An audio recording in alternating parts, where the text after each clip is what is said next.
Bonjour, bonjour à toutes et à tous. Alors je vous montre en quelques jours comment ça... Bon là il y a des neiges. Je me suis décidé à vous faire un petit film quand même parce que ça fait plusieurs jours que j'attends le soleil. Et c'est tout le temps dans les nuages. Alors vous voyez le mélèze il n'a pas changé. Par contre regardez. Là, hein, la neige. Et a pu. Il n'y a plus qu'un tout petit bout là. Donc les crocus vont sortir à Donf. Vous savez que les crocus sont originaires des Alpes. Hein. Alors je vais vous montrer parce que vous voyez qu'il n'y a plus de neige du tout. Et il en reste juste là. Il n'y en a plus sur le toit. Parce qu'il y en a moins épais vu que là c'est au-dessus. Vous voyez tout ce qui reste, c'est tout.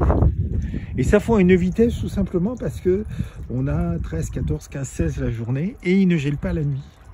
Hein, on est autour de 1, 2. Donc ça continue à fondre en fait.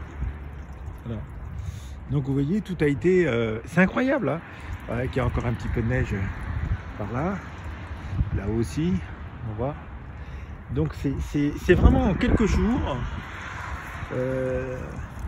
que ça a fondu comme ça. Hein. Je vous ai fait le dernier film il y a 10-15 jours, pas plus. Et... vous voyez, tout ce qui reste, c'est très peu. Alors évidemment, les stations, hein, ils ont des canons à neige, puis la station la plus basse, donc les Alpes 1600, est à 430 mètres plus haut. Hein, donc évidemment, la température, vous enlevez... je dis toujours qu'il y a 4 à 5 degrés de moins que le bas, on est à 350 mètres, 70 mètres plus haut que la ville, que vous voyez ici. Donc eux, ils ont bien aussi 4-5 degrés, parce que je vois, on a été monté à partir des Alpes 1600, il fait frais, alors qu'ici, c'est chaud. Donc vous voyez, ils réinstallent, il y a les citernes, hein, ils vont commencer à mettre les bêtes. C'est assez étonnant.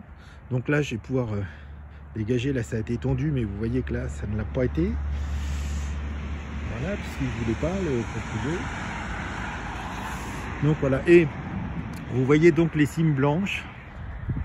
Hein, qu'on a là, bah on voit pas là, mais on a là-bas, et j'aimerais bien qu'il y ait du soleil. Donc notre mélèze n'a pas encore repoussé, il y a déjà des petites violettes. Voilà, je pense que ça va être le moment que dans 15 jours, 3 semaines que je commence à récupérer l'autre boulot. Voilà, je vous montrerai ça. Et ça fond extrêmement vite. Alors il y a juste les cimes, hein, vous vous souvenez, on a eu des petites taches blanches tout l'été. Mais là, bon, ça ne fond pas si vite que ça parce qu'en fait, il y a des nuages. Et ils annoncent de la pluie ici, mais ils tombent là-haut souvent quand ils ne tombent pas ici. Hein. Et là-haut, quand ils tombent, c'est de la neige. Hein. Il y a quelques jours, notamment, c'était bien blanc en haut. On n'avait rien eu ici, ni pluie, ni quoi que ce soit. Mais c'était bien blanc. Donc, vous voyez un petit peu. Alors je ne désespère pas d'avoir du soleil pour vous montrer. Les cimes sont toujours enneigées en ce moment. Je vous rappelle que les sommets en face font entre 2005 et 3000. Hein. Parfois plus. Le plus haut sommet ici c'est 3800, l'aiguille rouge c'est 3400. Et le Mont Blanc est un peu plus loin derrière, les montagnes qu'on voit là-bas. Donc c'est incroyable ce que, vous voyez ce qui reste devant. Parce que ça a fondu extrêmement vite en, on va dire 10 jours là.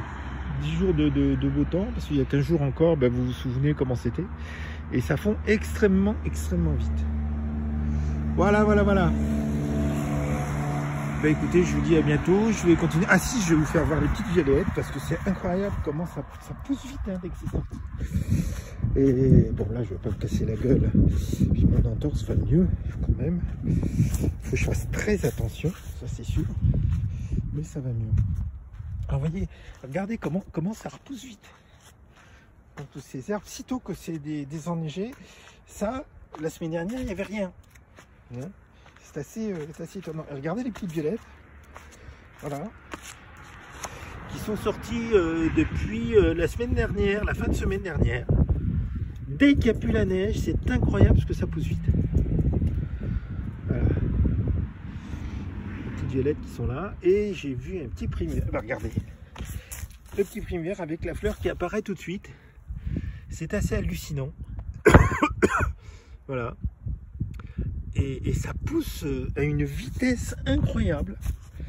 Hein, il y a 10 jours ici, 10-12 jours, il y avait encore de la neige, il n'y avait rien. Et là, depuis qu'il n'y a plus rien, tout de suite, hop, ça pousse, ça pousse, ça pousse, avec des températures positives la journée. C'est vraiment incroyable. Voilà.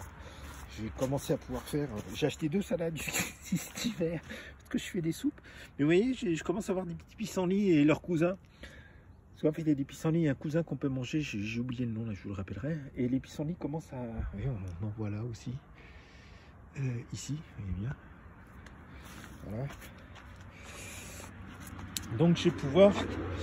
Peut-être pas cette semaine, mais je pense que d'ici la semaine prochaine, je vais pouvoir me faire de nouveau des petites salades avec des pissenlits. Hein. J'ai quasiment... ça a quasiment été toute l'année. Voilà. Oui, en plus, il y en a des grandes touffes ici, mais c'est incroyable ce que ça pousse vite, c'est vraiment en quelques jours. Alors en bas, il y a les crocus. Ici, ils vont être ici. N'oubliez pas que c'est les fleurs naturelles ici, hein, donc c'est un peu plus petit. C'est les crocus botaniques, hein, les crocus cultivars, les grands. On en trouve en bas parce qu'on va bien en mener. Par contre, on voit des maisons où il y a des petits crocus botaniques qui sont un petit peu plus petits que les nôtres. Vous allez voir, il y a des jaunes, des blancs. Je crois qu'il y a des bleus aussi. Vous voyez comment ça a poussé en quelques jours. C'est hallucinant. Même l'herbe, hein, vous voyez qu'il y a du vert partout. J'ai essayé de retrouver je vois, ils sont un petit peu plus loin. Mes ciboulettes. Voilà, parce que j'aimerais bien cette année récupérer des graines. Voilà, donc vous voyez comment ça pousse très très vite. Là, c'est un mûrier, c'est pas un églantier, je crois. Ça doit être un mûrier, ça va choper les branches aussi. Donc vous voyez, c'est assez... Je vais monter, je vais voir comment c'est au 1600 parce que... Ça, en fait, c'est ce qu'on appelle un rosier français, un églantier, petite fleur blanche. Et moi, je vais mettre des rosiers des Alpes. Je vous ai montré la couleur rouge, vraiment très très rouge. Voilà. Et donc, c'est ce que j'ai fait. Il y a un peu le soleil, mais décidément les cimes on les voit pas. Et ça fait plusieurs jours comme ça. J'ai essayé de choper ça le matin tôt. Puis ça sera plus simple. Voilà, donc vous voyez là, évidemment, il n'y a plus de skieurs. Hein. La semaine dernière, il y avait au début de semaine dernière et en fin de semaine d'avant, il y a 10 jours, il y avait encore des gens qui passaient ici. Hein. Ça fond très vite. Voilà, je vous dis à plus. Pour vous donner des petites nouvelles, et puis je termine sur le mélèze, vous voyez, qui n'a pas encore repoussé, donc vous allez voir, comme l'année dernière, on va bien suivre, hein, mieux que l'année dernière, les épines qui apparaissent et tout, parce que je vous rappelle, les mélèzes, la variété des mélèzes, ce sont les seuls conifères qui perdent leurs épines, hein. À côté d'ici, c'est peut-être un Douglas, ou etc., qui eux les perdent pas. Et voilà, je vous dis